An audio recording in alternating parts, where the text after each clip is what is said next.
I didn't see you come in, and I fully didn't expect this. I'm just having a relaxing night at home in preparation for the event tomorrow night, and there you are. Well, I suppose I better introduce myself. I'm Dr. E. Del Kroll, and I'm host and MC of Wizard of Sexuality Studies 2017, our almost often every year game show we put on here at Marshall University. In just a minute, I'll introduce you to our 4 competitors who are going to be pandering for your love in order to win a glory, honor, and a hat. Each of the 4 contestants has been hand-selected from across the university to be awesome, just like this cappuccino. But instead of a single origin espresso, some steamed milk, and some froth on top, they instead have a rock-solid foundation in scholarship, a lifetime of experience, and quite a bit of wit. And at least in the case of Dr. Roof, a bit of cinnamon as well. Don't believe me? Sniff his head during intermission. I'm sure he won't mind. Let me tell you about the rules of the game, which are incredibly simple. We're going to have 2 rounds of 5 questions each, separated by an intermission. These questions will be answered 1 minute tops by each of our competitors. The order of the speakers has been randomized thanks to randomizer.org. Randomizer.org, with robot, monkey, poodle. And then once everyone has spoken, you'll take your clickers and vote for your favorite A, B, C, or D. Votes will be allocated proportionately depending on their ranking in the voting. And that's it. Except for it's not. We have 5 new things to help make the game a little bit more exciting. First off, lightning rounds. In the middle of each round, we're going to have lightning round questions, which are going to be answered in either 1 word or 1 sentence. Votes will be done by a panel of our audience members, and if someone gets the majority of those votes, well, all the points go to that candidate. But if nobody gets a majority, no points. It's a great way to rack up the score. 2, democracy is a real problem, am I right? I mean, I've been studying the ancient Greeks for longer than most of you have been alive. And one thing I can tell you for sure, going back at least to the origins of democracy 2,500 years ago, is that people are jerks. I mean, think about it. Your favorite professor just gave a beautiful answer and the idiots around you don't agree? Well, what are you going to do about it, American? I'll tell you what you're going to do about it. You are going to buy the vote. You'll see below me 4 buckets labeled A, B, C, and D that correspond to our 4 speakers. All you have to do is drop a buck in a bucket, and those go directly as votes to your favorite candidate. And best of all, every dollar collected tonight is going to go to Contact, the 24-hour rape crisis center. If you're interested in helping out these folks or you want to get more information, they have a table set up in the atrium. Go see them during intermission or after the show. But you might be thinking, isn't buying votes, illegal? Ha! You are so naive. Thanks to the Supreme Court, we know that it's not so. In our very own case of Hillary Brewster v. Jeffrey Roof in 2014, the Supreme Court decided that even though Hillary had considerably more votes than her opponent, thanks to money, he still won. Oh, stop booing. Third, and this is new this year, we have a secret word. If at any point one of our contestants says the secret word, it's your job to scream. And what we'll do is we'll stop the timer, give the person 10 points right then.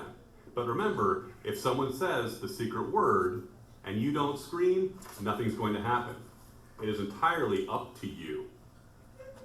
Fourth, our major donor, Dr. Walter Squire. Say hello, Walter. Our major domo and I have been working hard through the night to prepare the best selection of questions. But let's just say that you have some sort of burning, some sort of itching, some sort of deep thing you need our doctors to see to. Well, all you have to do is take one of the slips in back, write your question down on it, bring it down and hand it to Dr. Squire, and provided it's a good question and not merely cruel, I'm looking at you, Dr. Lilvis. If it's a good question, we may read it up here. And if you put your name on it, we'll allow you to read it yourself. Now, if you're watching on the live stream at home, hi, Mom and Dad. Oh. Well, anyway, if you're watching at home, you can always tweet in your questions directly to us at MUSexualityStu, S-T-U, or using the hashtag Wizard2017. And finally, if you agree to sign up for our email list, at the end of intermission, we're going to take those slips from the back that you put in the hat up front. We're going to draw some names out, and that'll allow us to pick some winners for these great books down here that have been donated and gently loved by Sexuality Studies faculty. Well, without further ado, let's get going. So say it with me. Wizard, wizard, wizard, wizard.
safer for the sex workers, it's safer for the clients, and it is it has made it completely illegal to solicit from anybody under 18. All right. Suzanne? I think what I'd like to see is sex education models in other countries come to the U.S. We do not need people who ask you, as an anatomy professor, my high school biology teacher told me that if I gave someone a blowjob, I could get pregnant because I could have a cut in my mouth and the sperm could go into my circulatory system and magically end up in my uterus. That's bad. I've also had students that are just so uncomfortable with sex. Again, I teach anatomy. And in my reproductive lab, we don't have real things, but we have little models. We like pelvic models, and all sorts of things. And I remember once having a student walk in and see a male model and go, "Whoa, what's that?" And it's like, "That's a penis." And she'd never seen a penis before. And she was like 18. I'll take too long with this story. But she wouldn't say the word penis. And she was going to be a nurse at a VA hospital and scrubbing them in like 3 weeks. So I sat there and said, "We have to say the word penis." And she's like, "Penis? Whisper out your penis." And she's like, "Penis?" And I put on my louder, and I finally got her to scream penis, and the whole classroom applauded. I need to be comfortable. Wow, that's I could just imagine that's a really after-school special for everyone who was watching. Yeah. It was because everyone started listening. The whole classroom was just like, "Say it, say it." All right, John, what do you have for us? I think I would go with time and going to a different time, not leaving the country, going back to the 60s, 70s. If you look at research right now, it shows that millennials are having the least amount of sex compared to any generation that came before them. So millennials aren't having sex anymore, oddly enough, compared to older generations with this age. So I'd probably prefer millennials start having a little more sex. All right. Pandering. Well, and if you effectively pander, now's your time to vote. It's like A, B, C, or D.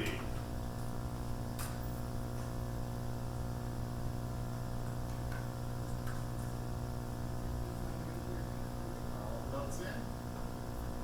All right. All votes in. All right. The pandering did not work. Like not at all. The winner of the question is Dr. Suzanne Strait. Yes. Second is Mr. Ford Peter and Sean Schulman. Got a 0. I think I like it. I like it. Yes, I like it. Well, if you like this answer, you can always put a buck in the box. As I said, all the money's going to Contact tonight, so consider this a fundraiser. I'm glad we're having a good time here together, but it is possible to be robbed, so you're welcome to pay yourself as well. I hope everybody got a chance to grab some of those pink slips out the back for questions. Just bring them up to Dr. Squire to collect them, vet them, and then we'll take a look. Also, those purple sheets in the back to sign up for the email list. Drop them in the nice floral bag there, and we'll give you a chance to maybe have you win Philosophy of Sex, Girls Bag, the Energy, Womanist Reader. Some pretty awesome stuff down here. All right, question number 2 came to me over email this morning. Tuition is very expensive. I was thinking of going to Florida over the summer to do porn, pay for my tuition and housing. What do you think, Maria? Well, it's interesting that we're assuming that this emailer was female, so I will go with that assumption even though it's not necessarily correct. I think that there are probably easier ways to, maybe not, well, it depends what you think of as easy. I think the porn industry, I think porn is fine. I think the porn industry is where the problem is, and it is very easy to get roped into what you think is going to be a very lucrative sort of ongoing thing, but the industry turns over so frequently that you might, work for like a month and then you're old hat at that point. So I have no problem with people who want to do porn professionally. I think that as a way to earn money for tuition, I mean, you have every right in the world to do it. I don't know if you'll feel good about yourself after it's over. Sean. I'm sure I'll still get this. Most of my answer is pretty much the same. I don't know. It's pretty much just be careful about what you're getting into, knowing that it is an exploitative system. My answer is the same as hers, so I'm just going to keep this one. Okay. Suzanne. I actually went to a porn convention 3 weekends ago in Denver, and I sat through all their seminars, and I sat through the seminars of how to break into the industry, and I talked to a lot of people there. I just happened to be in Denver that day. That was interesting. So I learned how to pour hot wax on people. I learned all sorts of interesting things. Anyway, but the feeling from those in the porn industry were probably, if you want to do some just summer jobby, that if you set up your own webcam system, and they have really cool ring lights, they specialize to put around their lights, and they also tend to have these little ring lights on the floor, get the angles. Anyway, more than that. That is probably a way you can do it independently without someone else, within your own safe space, without going out. If that's what you think will do it, I would just stay out of the anytime you end up with an agent and within a system. I can't wait to see your professional development report for this year. Awesome. All right, Jeff. What do you think? One of the things that exploitative systems do is always promise a lot more than they ever deliver, and they always deliver a bunch of different things than what they actually promise. And so it wouldn't have to just be porn. It could be acting or art or the music industry or any kind of industry that would promise you some work over the summer that say would help you pay for your tuition. It's almost always a scam, or it's almost always it will end up being exploitative for someone. And so that sort of exists separate from that.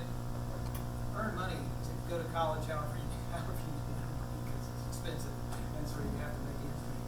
But these kind of scenarios are that sort of chasing a kind of big score when a lot of conventional jobs will pay you just as well, and there's not a lot of Okay. All right, time to vote. 5 seconds, please.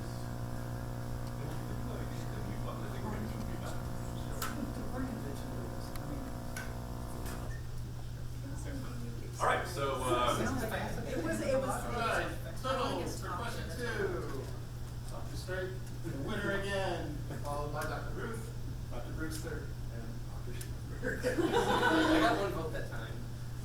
oh, so you're not going to be able to shoot the moon. You got all the points at the end of nothing. All right, that was your plan all along. Okay, question 3. And this is a heavy one, but one that's, I think, important. In the past 2 weeks, we've heard news reports about concentration camps for gay and bi men in Chechnya. What should America do about it, if anything? Sean, you're first. The realist in me says, what will we do? We have to look, and that our federal government is absolutely not going to do a single thing. So we need to focus on other avenues, NGOs putting pressure. Specifically, I would probably say look at what Chechen economic interests are in that area, and if NGOs can apply any specific economic or social pressure within that vein. I'd be answering this question differently if we asked it 5 months ago, but being realistic about what we can do, there's nothing going to happen without the federal government. So I would say focus on working through non-governmental organizations. Okay, Jeff. This is really the same kind of grassroots approach that Sean mentioned, but I don't know if there's any products that Walmart or Sears or whoever else sells that comes from Chechnya, or what part of our economy might intersect with that. But in a world sort of hell-bent on capitalist obsessions and preoccupations, to a certain extent money speaks. And if you never spend any money on any of the things that you just, that might be doing heinous sort of human rights violating things, then that doesn't make that much difference if one person does it, but if 1,000 people do it, or 100,000, 1 million people do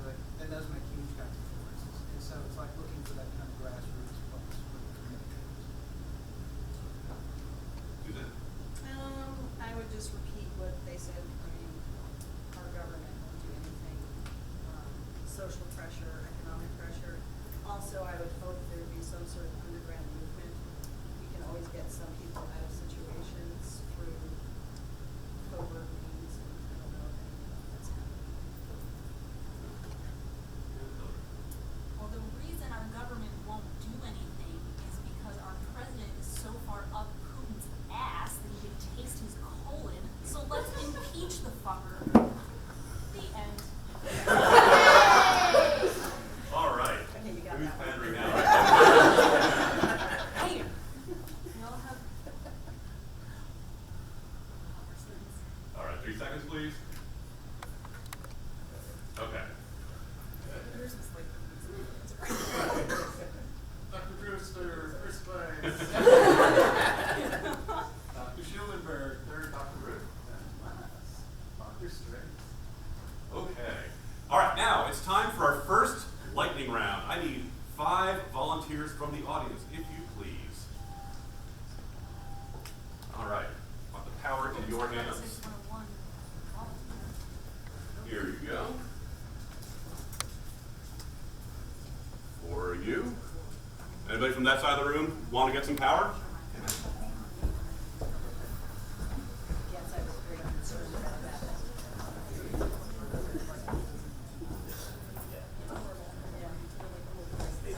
You already over there, and then, okay.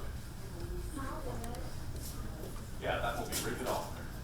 All right, so how the lightning round is going to work is we're going to ask 5 really quick questions. I'll tell you the 1 sentence or 1 word answer.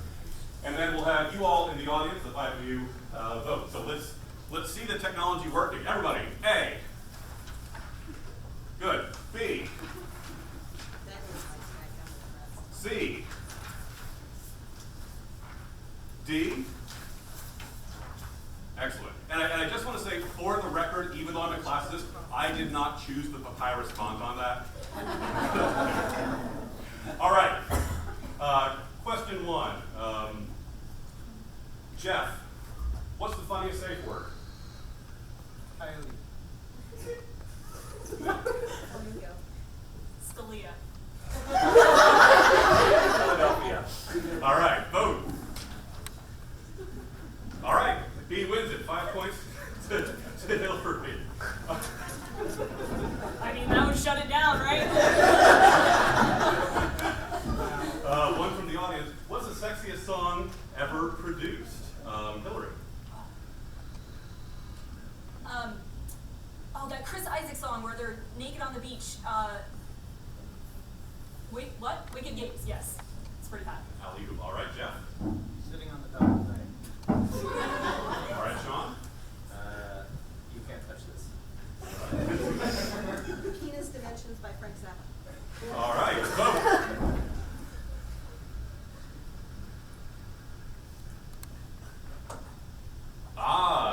No majority, no points. Okay, question 3. A dude was caught naked in the Marshall Fountain last week. Do you need to relax clothing rules? Hillary. No. Why? 1 sentence. Oh, I thought this was the 1 word one. I think there's a time and a place for public nudity, and a Marshall Fountain's not it. Okay, Suzanne. A disrespectful place to be naked. Being naked's good. In a fountain, bad. All right, Jeff. Yeah. John.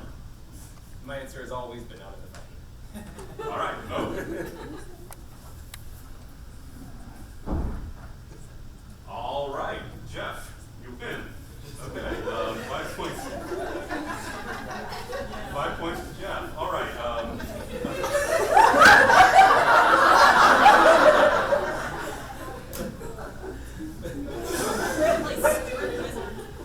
right. No. Okay. Tell me, Suzanne, you could say 1 thing to Donald Trump about sex in 1 sentence. What would it be?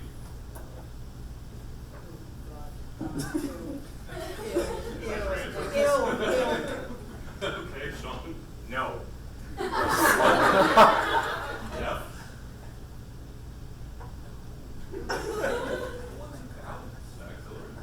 Hell no. All right, vote. All right, no majority. No votes. Okay. What is one thing you would do to make Marshall more inclusive? One sentence, please, children. More inclusive. It's actually progressive. What could Marshall do? The university. Sexuality Studies 101 mandatory. All right, Suzanne. Have less old white guys in control of everything. Okay. Yeah. More nudity in the fountain. He's got an angle. He's got to say, he's got to work it. I lost my answer. I actually forgot. Okay. Vote.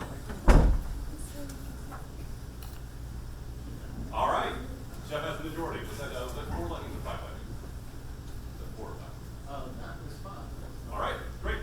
Back. So 2 more questions left in this round. Okay. How about this? This one came in. Sean, how soon in a relationship should you reveal a fetish to a partner? Depends on how, where, and when you met them.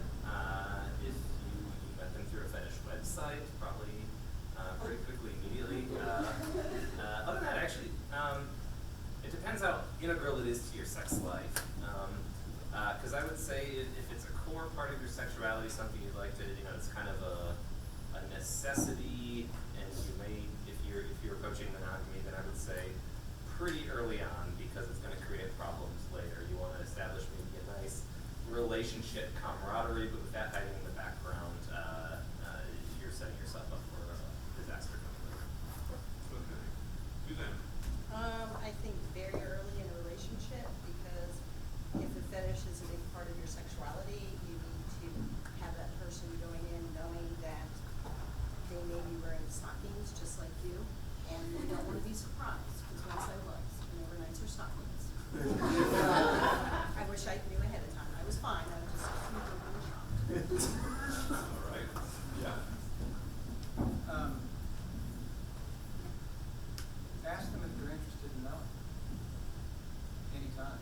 So one of the ways, if you have a fetish, you can feel that out in a fairly transparent way. And if their response is ooh, is sort of the Donald Trump response, then maybe you figure out how to bring that up later, or you sort of work through it in a slow way. So ask them. Is this okay? Talk about it. Okay. Yeah. I think it depends on what the fetish is, because some fetishes have been pretty mainstream, and so if you just kind of want to get tied up in 50 Shades style, blah blah, that's crap. This is conversation for another time. I don't think that is quite as a big conversation as it would be if you were into adult diaper play or pony play, or there's like whatever. So I think that depending on what the fetish is, you can reveal and have a conversation about it at a different time. And I also think that the bigger deal you make it, the bigger deal the other person will think that it is. So if you roll it out just kind of as like this cool thing you're into, that's probably gonna go over a little bit better than like you're about to tell them like you have cancer, but really you just want to get spanked. Like don't make it like that. And I also think that if you wait until the relationship is established, the person might be more interested in doing that with you and for you because they care about you and want to make you happy both sexually and otherwise. Okay. Time to vote. 5 seconds. All right. Winner of the question, Hillary. Second, Jeffrey. Third, Sean. Fourth, Suzanne. Okay. And rolling us into intermission here. Suzanne, tell me, sex robots, good thing or a bad thing? Dangerous thing? Good thing. We already have sex robots. They're called vibrators. And if vibrators want to become more elaborate and do more for you, why not? All right. Sean. Say bad thing. Not because robots intrinsically, but we seem to be developing more and more technology so that we never have to interact with human beings anymore. And so generally sex robots, fine, great, but I just don't like the trajectory, especially when it comes to sex. If everything reflects back to my first answer, start doing it more with other human beings. All right, we'll have to wait for a few more questions for that. Hillary? Well, I certainly don't want to be the first person having sex with a robot that decides to like go all rogue on me, because that sounds unfun. So I think that for certain populations it can be really beneficial, and I also think that with the robots should come some kind of conversation and evolution of how we think about sex as a whole, especially with regard to objectification, because it would be really easy for somebody to have, say, a female sex robot and then have sex with an actual human being like Sean is suggesting, and treat that person like the robot, and I think that the word that would be bad. So I think they're okay with caution. Yeah. The first generation that gets a new technology makes a real mangle of it, almost all of it. So that we all have supercomputers in our pockets and we're glued to them is what happens when you get a new kind of technology you never imagined before. It's astounding, it's incredible, it's outlandish. And then we adjust and we moderate our behavior, we incorporate new values and some attitudes. And I'd say we're already cyborgs. In our pockets we have supercomputers, some of us have artificial intelligence. And so this is a thing that's coming, so instead of sort of a yes or a no answer, the answer is figure out how to use it responsibly, just like what you have to do with all technology. Okay, let's vote. 5 seconds.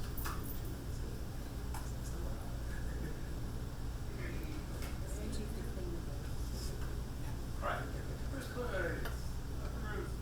Second place got a tie between Sean and Hillary, and then third place, Dr. Stern.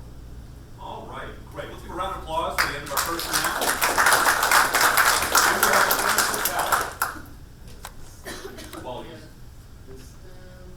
While he's tabulating, don't forget we have opportunity for you to ask more questions. We've already asked some. Just bring your pink slips up to here. If you sign one of the, or you put your name and email down on one of the purple slips from out back, drop it in that thing there. At the end of intermission, we're going to pull that, draw names for these books. We have plenty of snacks. So how's it look? All right, first place, Dr. Brewster. Just 2 points ahead of Dr. Ruth. Third place, Dr. Spade, and Dr. Schulenberg. All right, excellent. All right, well, 10 minutes. Get some snacks. Don't forget to buy those. Buy those. Buy those.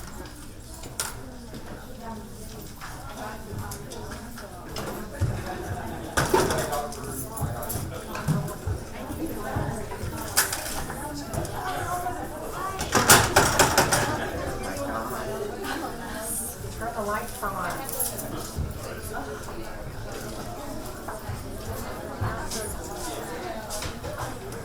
Yeah, you want to sniff Dr. Ruth's snacks? I know. I really love it. Have you went to any other events this week? Did you? Oh, really? I wanted to go to body shops, but I couldn't. I was so sick. I went to when James Warren was here. Was there water?